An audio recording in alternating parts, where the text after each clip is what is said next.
Galaxy Empire invaded Earth. We warned them, run now. HFY Sci-Fi Story.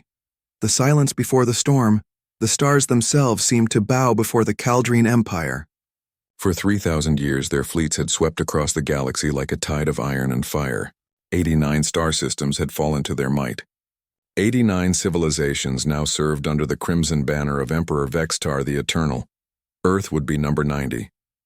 Admiral Thros stood in the command chamber of the Sovereign Fang, his flagship and the pride of the Kaldrine Armada. Through the vast observation window, he watched the blue-green planet slowly rotate in the darkness of space. It looked peaceful, almost inviting.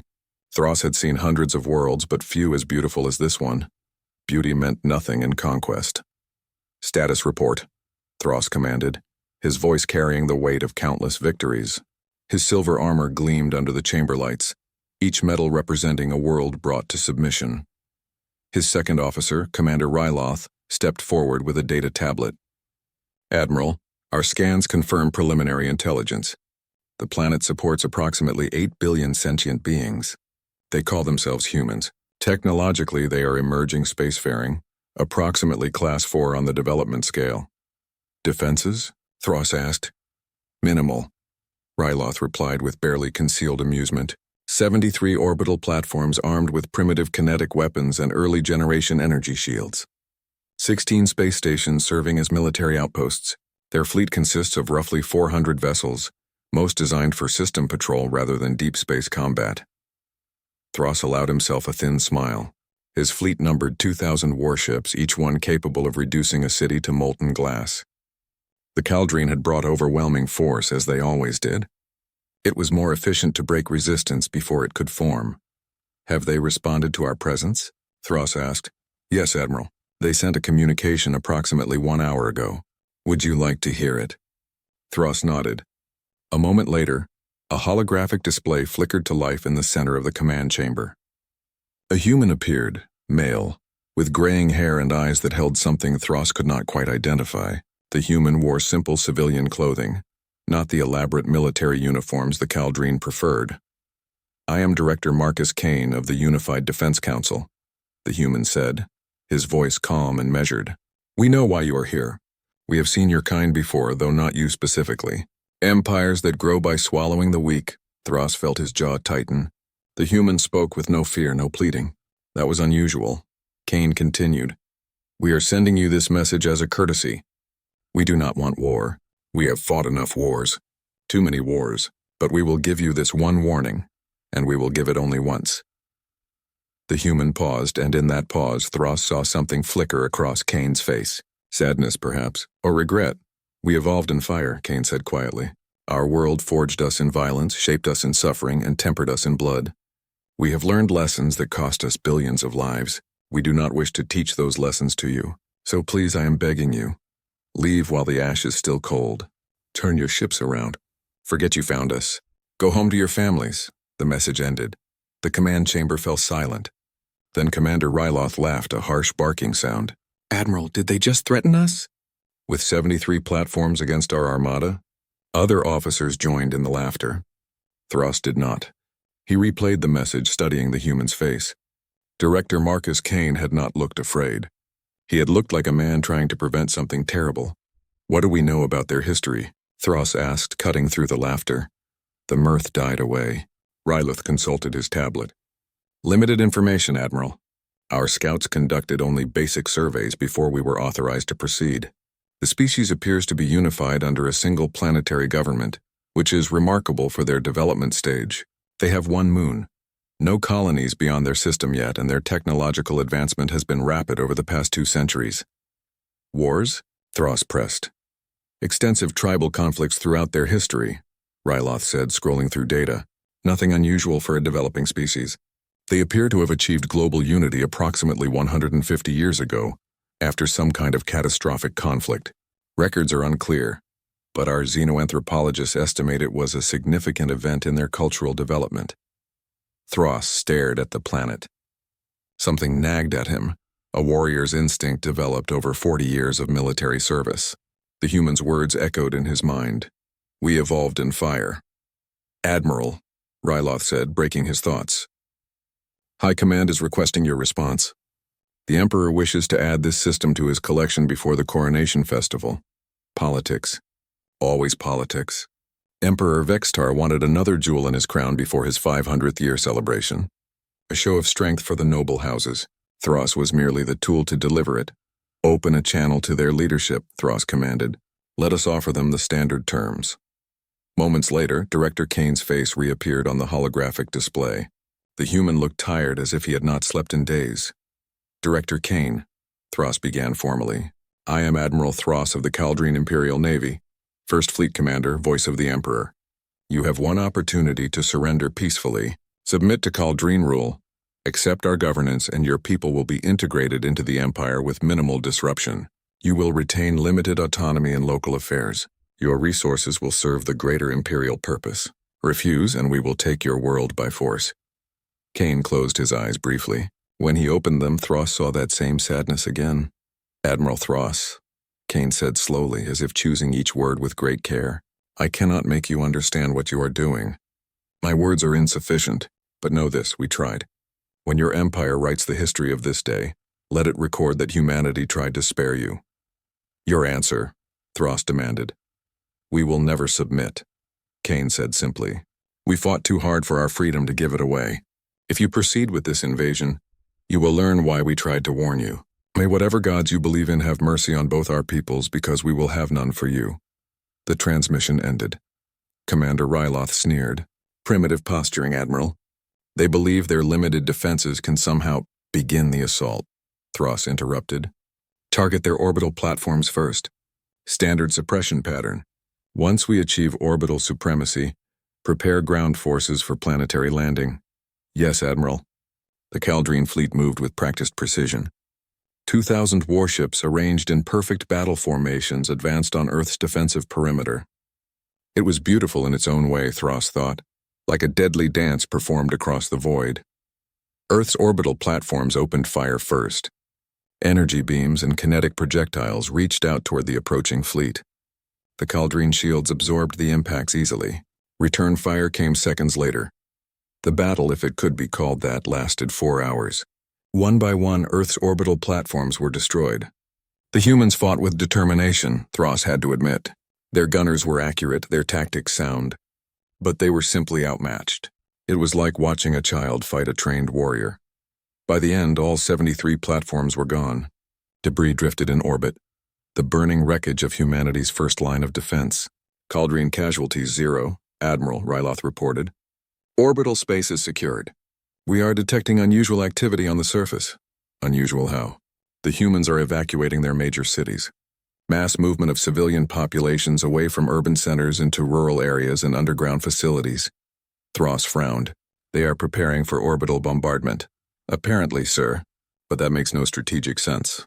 We would pursue them regardless of location. Perhaps they hope to make occupation more difficult, Thros mused. Or they wish to protect their civilians from the coming battle. Either way, it changes nothing. Prepare the ground assault. 12 landing zones, major population centers, standard occupation protocol. Yes, Admiral. The Fang battalions are ready for deployment. As Kaldrine dropships began their descent through Earth's atmosphere, Thros watched from his command chamber. The planet below looked serene, almost peaceful. Soon it would be another gem in the Emperor's crown. Deep below Earth's surface, in a facility that had been built during humanity's darkest hour, Director Marcus Kane stood before a massive steel door.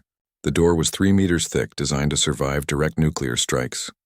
Beyond it lay something humanity had sworn never to use again. Are you certain? Asked General Chen Zhao, Kane's chief military advisor. The general's face was grim, lined with the weight of hard decisions. They destroyed our orbital defenses, Kane said quietly. They are landing troops in our cities. We gave them 2 chances to leave. We tried, Chen. God knows we tried, to Protocol Ember then. Kane placed his hand on a biometric scanner. The massive door began to open with a deep grinding sound that echoed through the facility. Protocol Ember, Kane confirmed. May history forgive us for what we are about to become. Inside the chamber beyond the door, screens flickered to life. Maps appeared showing the 12 Kaldrine landing zones. Information streamed across displays, troop numbers, ship classes, weapon systems. Beneath each display was a single word: repeated 12 times in red letters. Kane touched the first screen. Somewhere in the abandoned streets of New York, old machines woke up. Machines that had not been used since the collapse wars of 2147. Machines that humanity had built when they were fighting not aliens but themselves, when they had learned exactly how to kill their own kind most efficiently. The Kaldrine were about to learn that humanity's greatest enemy had always been humanity itself. And they had survived anyway. The dropships landed in 12 cities simultaneously. Kaldrine soldiers marched out in perfect formation, weapons ready, expecting resistance. Instead, they found silence. Lieutenant Karn led his squad through the empty streets of what humans called Tokyo. Massive buildings rose around them, towering structures of glass and steel. But there were no humans, no defenders, no civilians, just empty streets and the wind whistling between buildings. "Command, this is Ground Team 7, Karn reported into his communicator. "Tokyo landing zone secured. No resistance encountered. The city appears to be completely abandoned." "Confirmed, Ground Team 7, came the reply. "All landing zones reporting similar conditions. Proceed with reconnaissance. Locate any remaining population." Karn's squad moved deeper into the city. Their boots echoed on the empty pavement. Abandoned vehicles sat in streets as if their drivers had simply vanished. Buildings stood intact but lifeless. It was eerie, like walking through a tomb. "This is wrong," muttered Private Zek, one of Karn's younger soldiers. "Where are they?" "Where did 8 billion people go?" "Underground, probably," Karn replied, though he felt the same unease. "Or they fled to the countryside. Either way, we will find them." They turned a corner into a large plaza. In the center stood a fountain still flowing, the water crystal clear. Beyond it, Karn saw movement. A figure stood at the far end of the plaza. A human, female, wearing simple gray clothing. She stood perfectly still, watching them. "Halt," Karn commanded, raising his weapon. "You are in violation of Kaldrine occupation law. Surrender immediately." The woman did not move. She did not raise her hands. She simply stood there, and even from this distance, Karn could see she was smiling. "I said surrender," Karn shouted. The woman's smile widened. She raised one hand slowly and pressed something in her palm.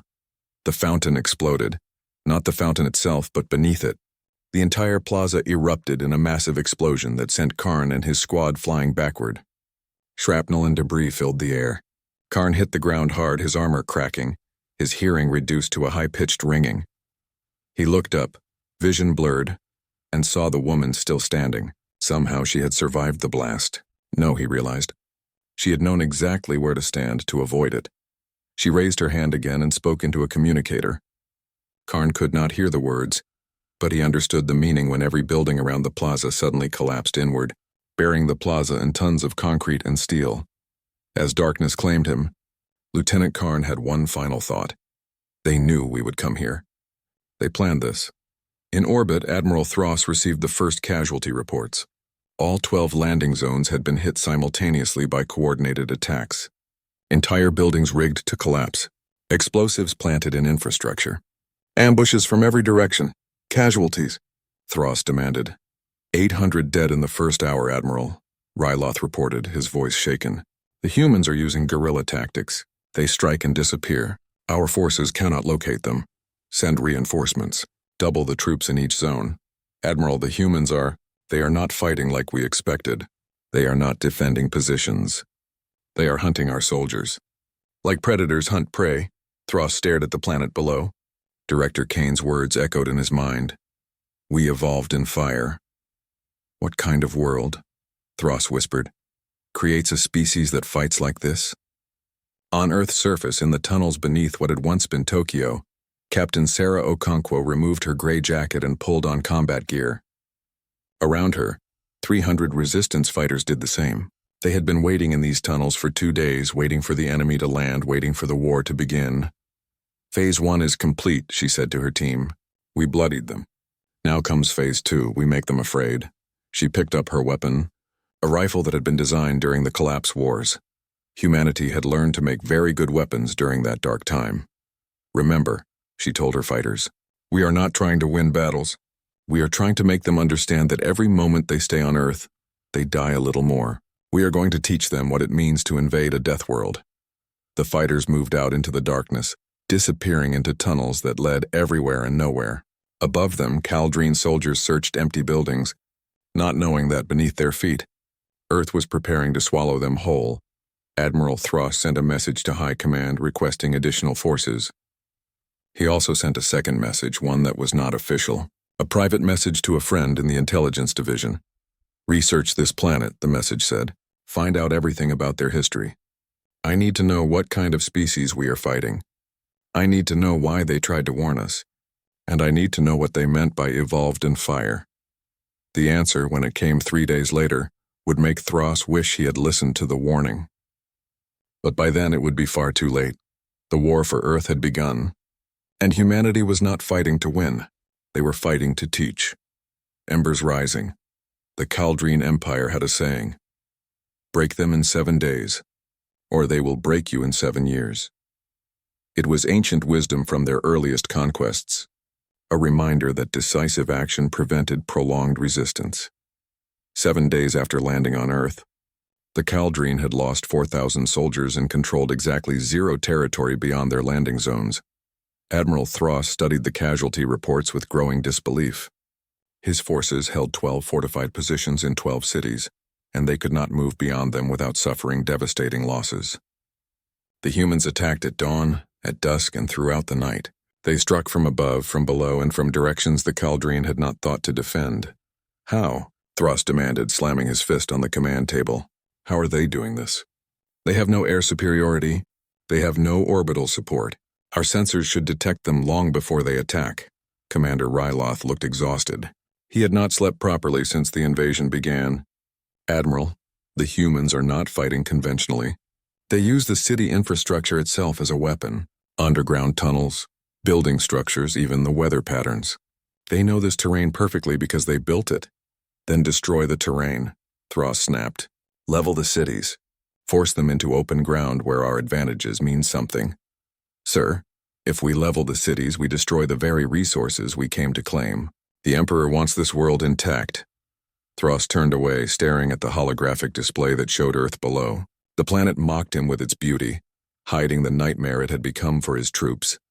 "Sir," Ryloth continued carefully, "perhaps we should consider a tactical withdrawal. Regroup, develop new strategies." "No." Thross's voice was iron. "The Kaldreen Empire does not retreat. We have never retreated.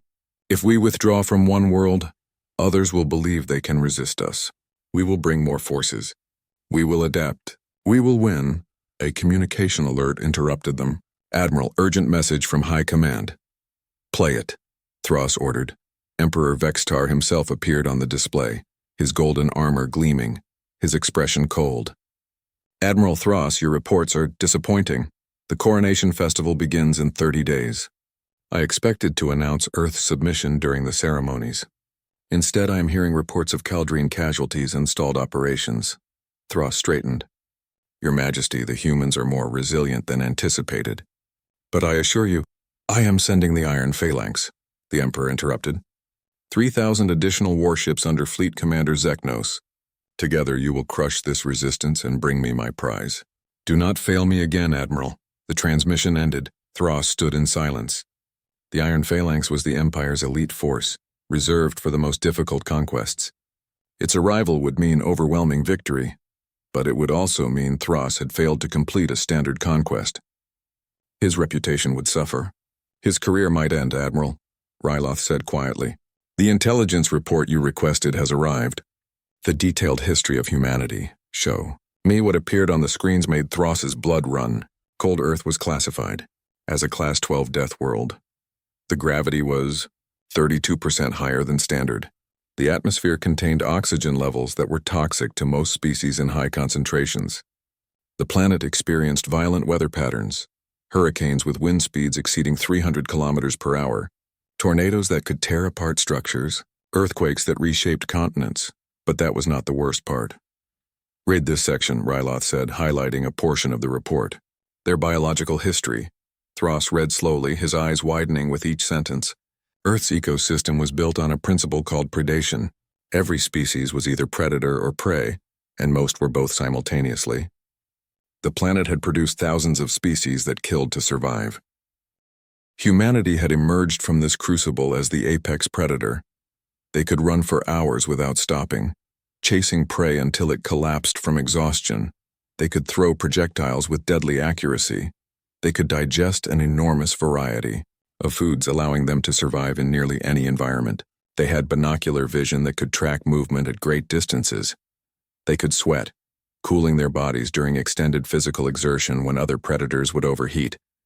And they had developed something no other species on their planet possessed: advanced intelligence combined with complex social cooperation. They hunted in packs, Thros whispered. For millions of years they hunted in organized groups. They learned to coordinate, to plan, to think ahead. Keep reading, Admiral. The next section detailed humanity's recent history. For thousands of years, with no natural predators remaining, humans had turned their hunting instincts on each other. Thousands of wars, millions dead, entire civilizations rising and falling in blood.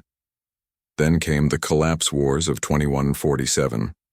The report was fragmentary, based on partially decoded human records, but the basic facts were clear.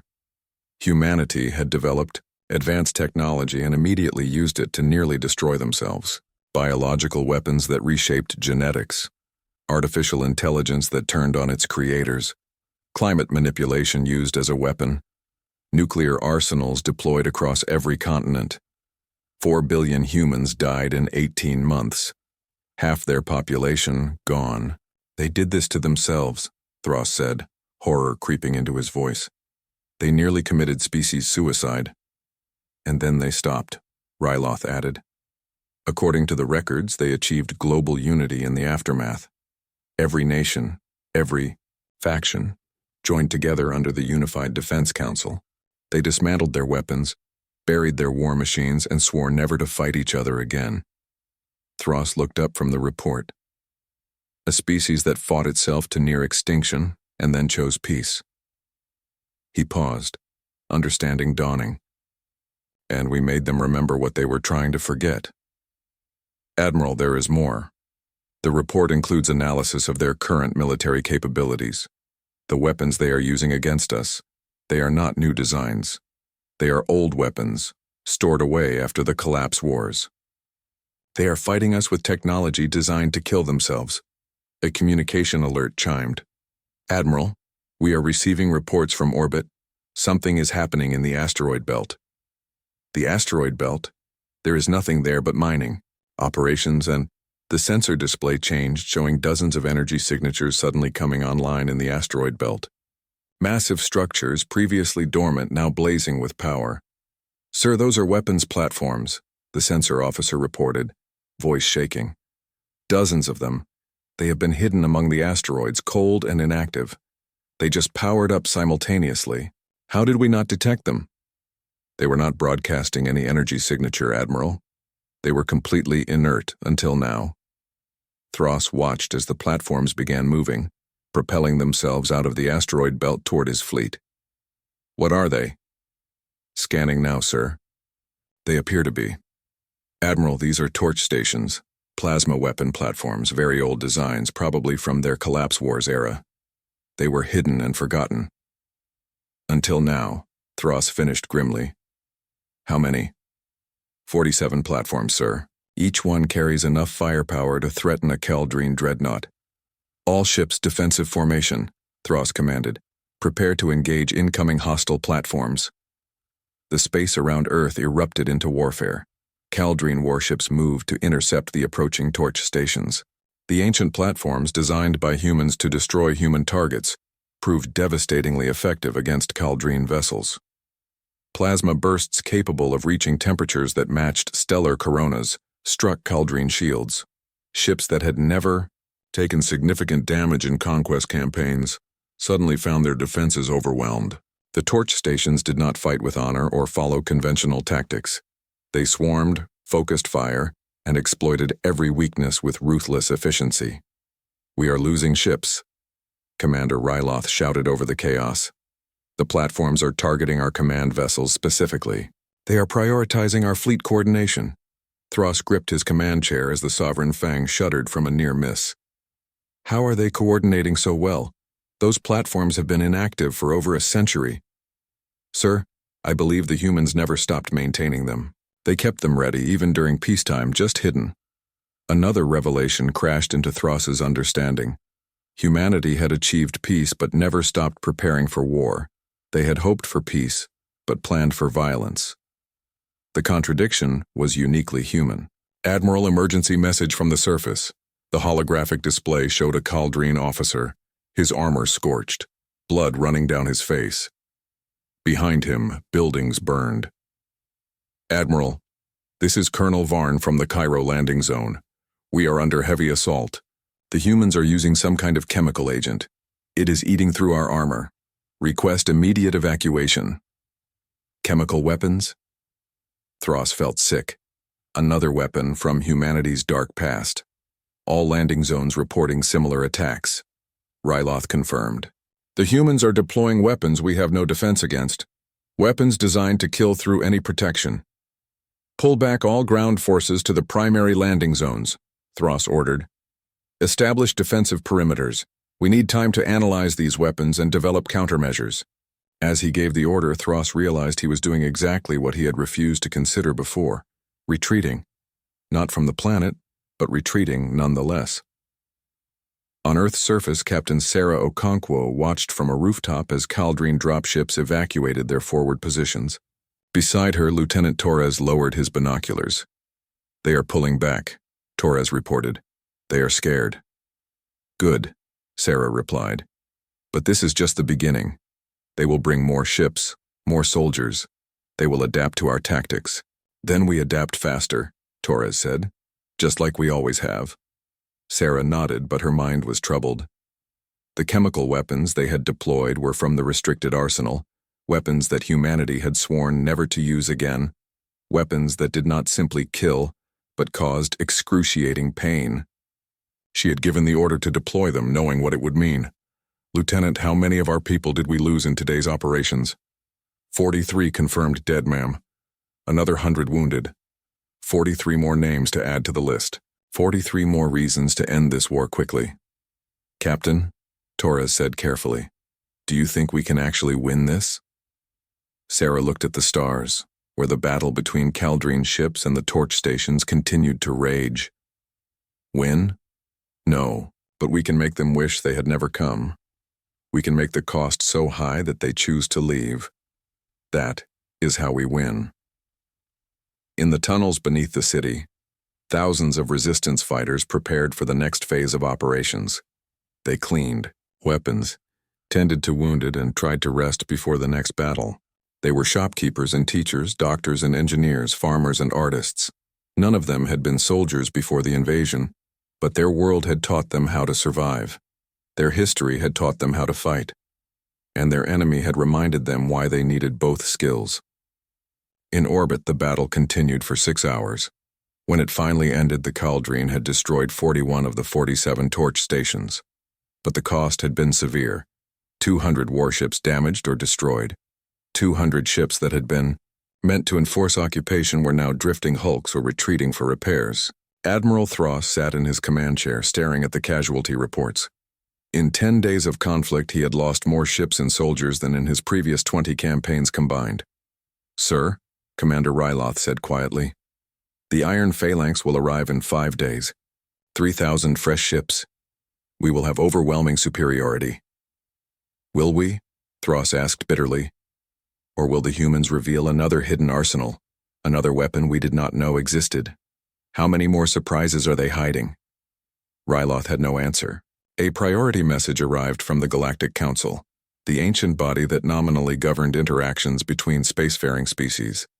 Admiral Thross read it with growing concern. The Council is demanding we cease military operations pending an investigation, Thross said. They claim Earth is a protected world under ancient treaties. Protected by whom? Ryloth asked. The message does not say, but it mentions something called the precursor quarantine. Before Thross could investigate further, another alert sounded. This one made his blood freeze. Admiral, we are detecting multiple high-velocity objects launched from Earth's outer solar system. They are on approach vectors for... Sir, they are targeting our staging worlds. Staging worlds. The 3 planets. The Kaldreen had converted into forward bases for the Earth invasion.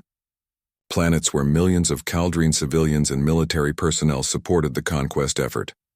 Intercept them, Thros commanded. Deploy all available defensive assets. Sir, the objects are moving at 40% light speed. They are too fast to intercept. Impact in 8 hours. Thros felt his world crumbling. What are they? Analyzing. Sir, they appear to be modified asteroid mining equipment. The humans launched them weeks ago before we even arrived. They have been coasting through space on ballistic trajectories. Kinetic strikes, Ryloth whispered. Relativistic kinetic strikes. From ashes, dragons, the iron phalanx arrived in Earth's system like an avenging storm.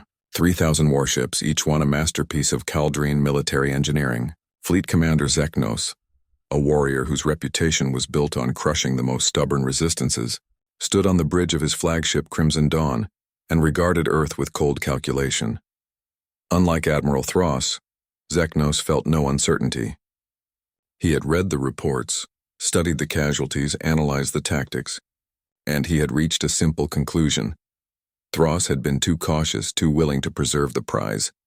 Zeknos would show him how a true Kaldreen conquest was conducted. Status of Admiral Thros's fleet? Zeknos asked. The Sovereign Fang and supporting vessels are maintaining orbit, Commander, his tactical officer reported. They appear to be awaiting our arrival before resuming operations. Open a channel to Thros. Admiral Thros appeared on the holographic display. He looked older than his service record suggested, worn down by weeks of grinding warfare. Commander Zeknos, Thros said formally, welcome to Earth.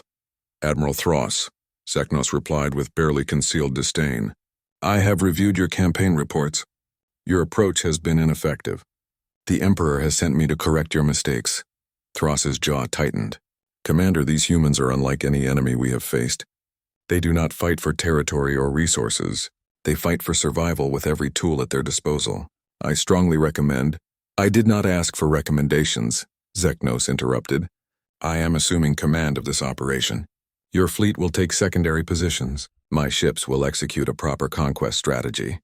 Commander, you do not understand what you are facing. I understand perfectly, Admiral. I face a primitive species that has survived through luck and deception. That ends now. Zeknos out, the transmission ended. Thros turned to Commander Ryloth with a grim expression. He is going to get them all killed, Thros said quietly. Should we warn him again? He would not listen. Pride makes men deaf. Record everything that happens next. If we survive, perhaps others can learn from this disaster. Fleet Commander Zeknos wasted no time. Within hours of arrival, he implemented his strategy. It was brutal in its simplicity. Overwhelming force applied simultaneously across the entire planet. Launch planetary assault, Zeknos commanded. 1,000 dropships, 100 landing zones. We will occupy every major city, every strategic resource point, every population center simultaneously. The humans cannot defend everywhere at once. Sir, his second officer ventured. Intelligence suggests the humans have extensive tunnel networks. If we spread our forces too thin, then we collapse the tunnels, Zeknos said. Seismic charges planted at key structural points. We remove their hiding places and force them to face us in open combat, where our superiority is absolute. The plan was executed with textbook precision. 1,000 dropships descended through Earth's atmosphere. Kaldreen soldiers deployed across 100 cities. Seismic charges were planted in underground systems and detonated simultaneously. The tunnels collapsed as planned. Thousands of tons of rock and concrete sealed the underground networks. The Kaldreen troops secured their positions and waited for human resistance to emerge. What emerged was something Commander Zeknos had not anticipated. In Geneva, deep in the command bunker that had survived the tunnel collapses, Director Marcus Kane stood before a massive control panel. The panel had not been activated since it was built 140 years ago. Red warning labels covered every surface. Restricted use only. Geneva Protocol authorization required. Environmental catastrophe possible. Are you certain? General Chen Zhao asked one final time. They collapsed the tunnels, Kane replied. They killed 17,000 civilians who were sheltering underground. They are spreading across our entire planet like a plague. Yes, General, I am certain. Kane placed his hand on the biometric scanner. His authorization alone was not sufficient. 7 other council members placed their hands on their own scanners, scattered across the globe in secure locations. Authorization confirmed, the computer voice announced. Phoenix Array activation sequence initiated. Warning. This system will alter planetary atmospheric composition. Warning. This system may cause permanent environmental damage. Warning. This system may harm indigenous life. Confirm activation? Confirmed, Kane said, his voice steady despite his shaking hands. Activate the Phoenix Array. On Earth's surface, Commander Zeknos received the first reports of atmospheric anomaly. His scientists were baffled. Sir, we are detecting massive energy spikes across the planet. They appear to be concentrated at 12 points, but the energy is spreading into the atmosphere itself. What kind of energy? Unknown, sir. The readings are unlike anything in our database. It is some kind of controlled plasma reaction, but the scale is... Sir, they are terraforming. The humans are terraforming their own planet. Zeknos frowned. Explain. The Phoenix Array, sir. We found references to it in captured data. It was built after the collapse wars as a planetary restoration system. It was designed to repair Earth's atmosphere after they damaged it with their weapons. But, sir, they are not repairing anything. They are changing the atmospheric composition deliberately. To what purpose? The answer became clear within hours.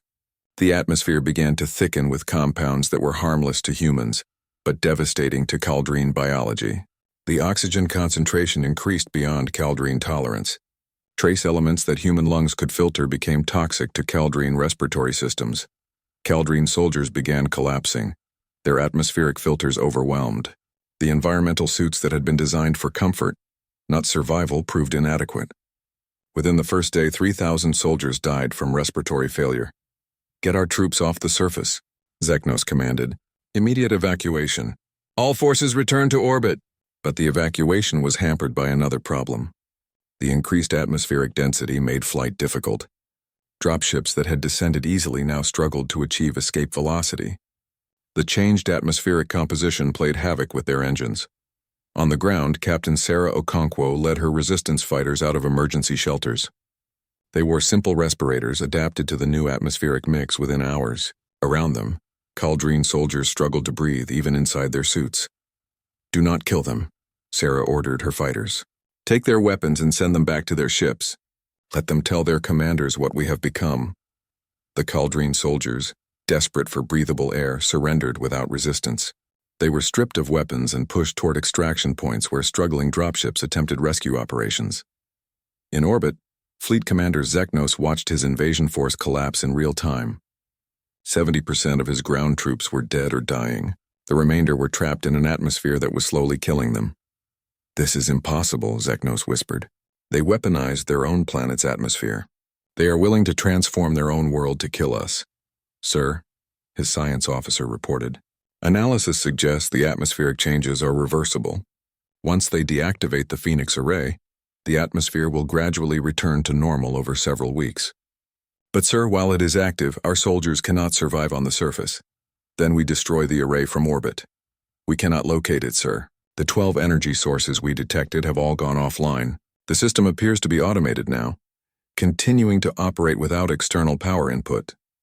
Admiral Thross's face appeared on the communication display. Uninvited. Commander Zeknos, I tried to warn you.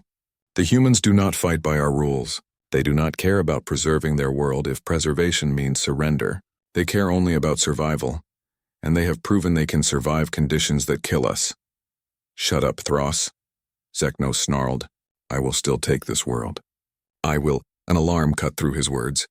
The tactical display showed new energy signatures appearing across the lunar surface. Sir, weapons platforms activating on Earth's moon. Design matches the torch stations we encountered before, but these are newer, more powerful. How many? 130 platforms, sir. They are targeting our fleet. All ships, evasive action. Return fire. The battle that followed was unlike anything the Kaldrine had experienced. The lunar platforms did not simply fire and maneuver. They coordinated with an intelligence that suggested either advanced AI or human operators working in perfect synchronization.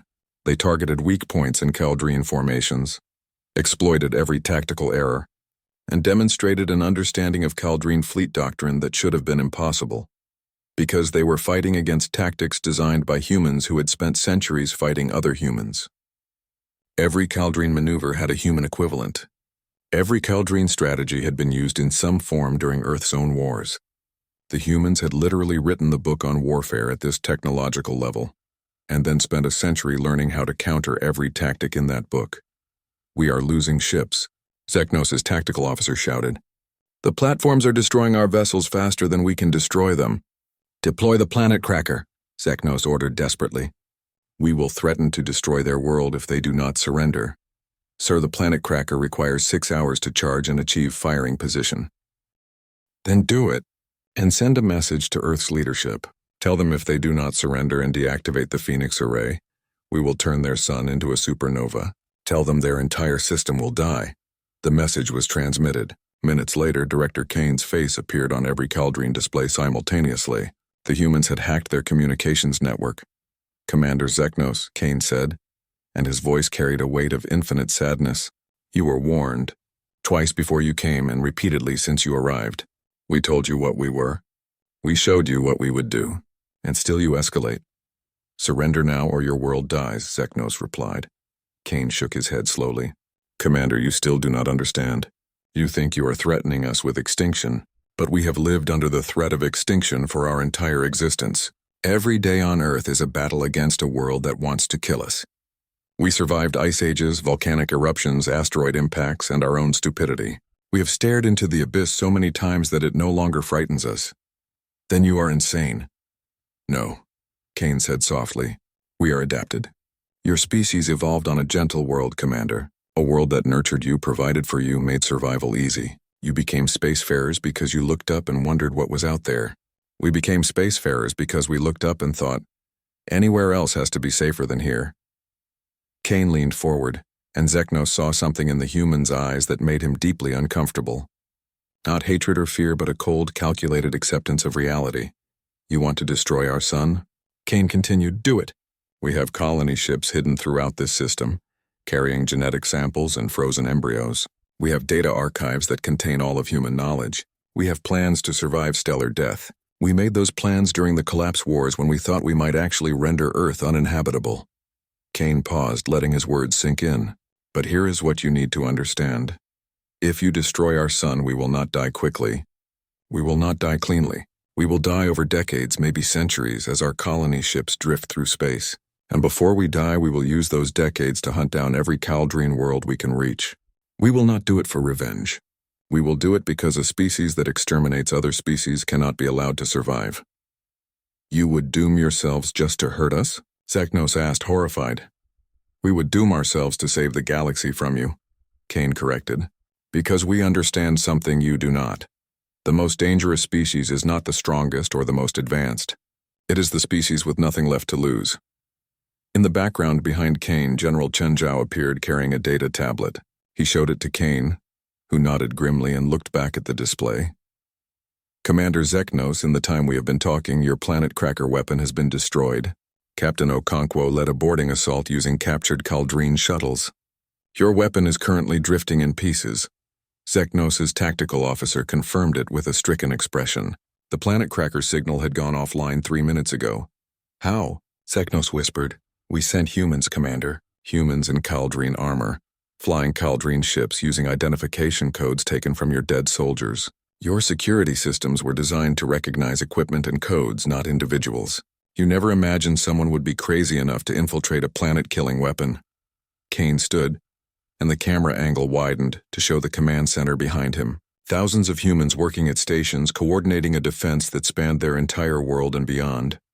"You came to our world expecting primitive savages," Kane said. "You found organized warriors who have spent their entire evolutionary history learning to survive impossible odds. You expected a quick conquest. You found a species that would rather die fighting than live in chains. What do you want?" Zeknos asked, and for the first time his voice carried no arrogance, only exhaustion. "Leave," Kane said simply. "Take your ships. Take your soldiers. Go back to your empire. Tell them what you learned here. Tell them that some species cannot be conquered because they have already conquered themselves. Tell them that Earth is not a prize to be won. It is a warning to be heeded. The Emperor will never accept this defeat." "Then the Emperor is a fool," Kane replied. "But he is your fool, not ours. We will give you 12 hours to evacuate your remaining ground forces. and retreat beyond our solar system. After that, any Kaldrine vessel in our space will be destroyed without warning. And if we return with more ships? With the entire Imperial fleet? Kane's expression hardened. Then we will teach the lesson again, and again, and again, for as many generations as necessary, because we are very good at teaching through violence, Commander. We learn from the best teachers, ourselves. The transmission ended. Fleet Commander Zeknos sat in his command chair, surrounded by tactical displays showing the wreckage of his grand strategy. 300 ships lost, 15,000 soldiers dead, a planet cracker destroyed, and worst of all, his reputation shattered. Order all forces to retreat, Zeknos said quietly. We are leaving. Sir, the Emperor will demand an explanation. Then I will give him one, Zeknos replied. I will tell him we found something more dangerous than an enemy fleet or fortified world. We found a species that has spent millions of years learning to survive a death world, and then spent the last century learning to survive themselves. We found humanity. The Kaldrine fleet began its withdrawal. Slowly, carefully, they retrieved their surviving ground forces and pulled back from Earth's orbital space. The humans did not attack during the retreat. They simply watched, weapons ready as the invaders fled. On Earth's surface, the Phoenix array was gradually powered down. The atmosphere began its slow return to normal conditions. Human casualties from the modified atmosphere were minimal. They had been preparing for this possibility for decades, developing drugs and genetic modifications to help them adapt. Captain Sarah Okonkwo stood in the ruins of Tokyo, watching Kaldrine dropships flee toward orbit. Around her, resistance fighters were already beginning cleanup operations, tending to the wounded, accounting for the dead. Did we win? Lieutenant Torres asked. Sarah thought about that question. 38,000 human fighters dead, 17,000 civilians killed in the tunnel collapses, cities damaged, resources depleted, the planet's atmosphere temporarily transformed. Victory seemed like the wrong word. We survived, Sarah said finally. Sometimes that is all you can ask for. In Geneva, Director Marcus Kane stood in the command center, watching the Kaldrine fleet retreat on long-range sensors. Around him, his staff waited for orders, waited for a speech, waited for something to mark this moment. Deactivate all weapon systems, Kane said.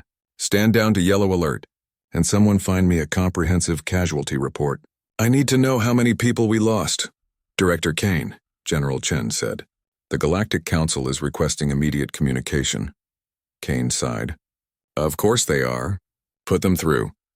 The holographic display showed a chamber filled with representatives from hundreds of species. At the center, an elderly creature that resembled a cross between a squid and a tree spoke with a voice that echoed with age. Director Kane, I am Elder Vin of the Precursor Council. We have been monitoring your conflict with the Kaldrine Empire. Then you watched them invade us, Kane said, unable to keep the bitterness from his voice. Did you enjoy the show? We watched, the elder agreed. And we learned. Or rather, we were reminded of something we had forgotten. 50,000 years ago, my ancestors visited your world. We saw your ancestors still primitive, still learning to make fire, and we saw something that terrified us. The elder's form shifted, showing images on the displays, ancient humans hunting across savannas. Working together, making tools, planning ambushes. We saw a species that cooperated at a level we had never witnessed, the elder continued. A species that could coordinate hunts across vast distances. A species that created weapons from anything available. A species that never stopped learning, never stopped adapting, never stopped fighting. So you abandoned us? Kane asked. We quarantined you, the elder corrected. We placed your system under protection protocols, marking it as too dangerous to contact. We hoped that if you survived your violent development phase, you might emerge as something unique in the galaxy. A species that understood violence so completely that they chose peace instead. And did we meet your expectations? The elder was silent for a long moment. You exceeded them. You achieved peace. You united your world. You tried to avoid this war even when invasion was certain. You gave warnings when you could have simply destroyed them. You showed mercy even to enemies who showed you none.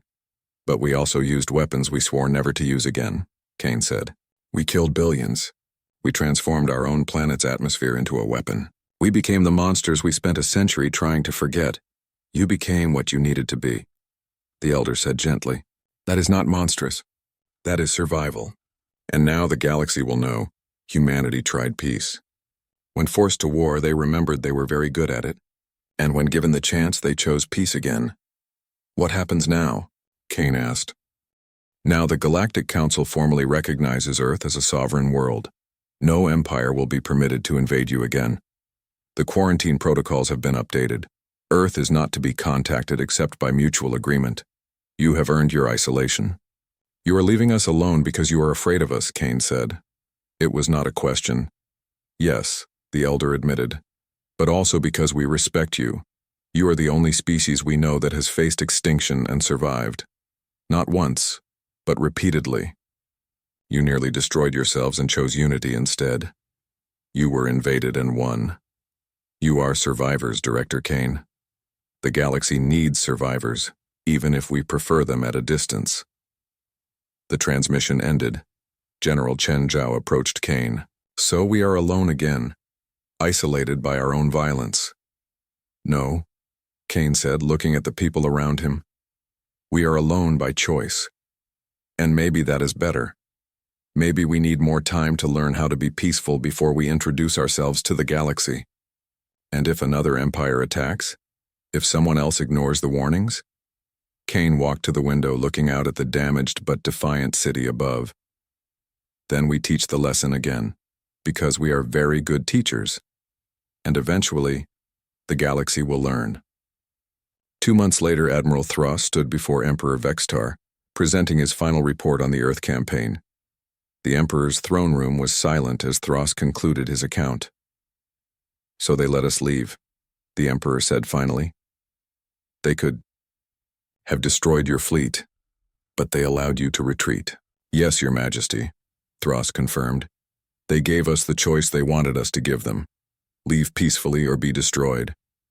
And you believe they could have destroyed us?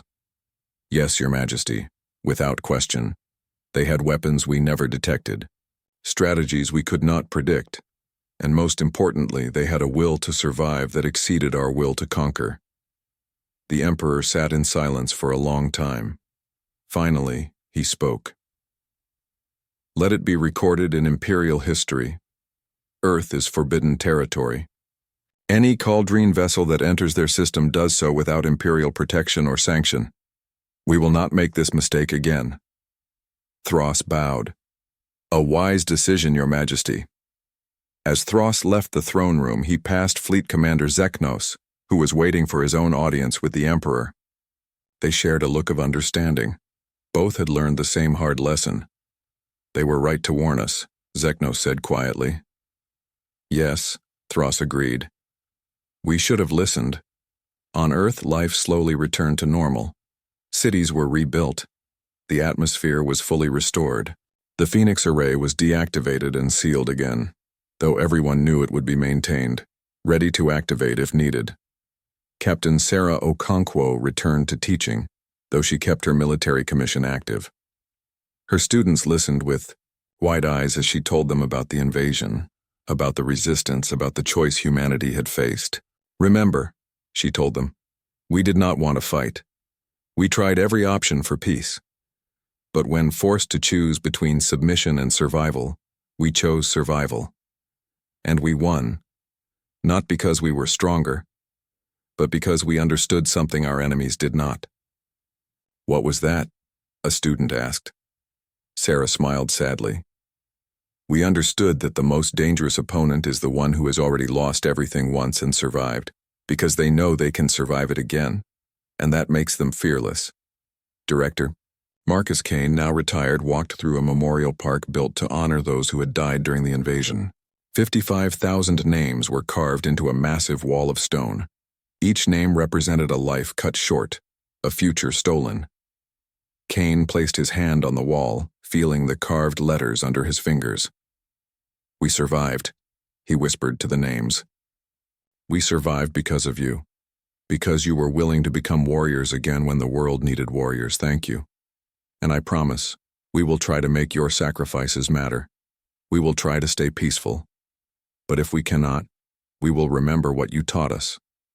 He turned away from the wall and looked at the sky. Somewhere up there among those stars, other species were talking about Earth, some with fear, some with respect, all with understanding. Humanity had sent a message to the galaxy: leave us in peace, and we will leave you in peace. But force our hand, and you will learn why even our own world could not break us. The message had been received, and the galaxy would not forget.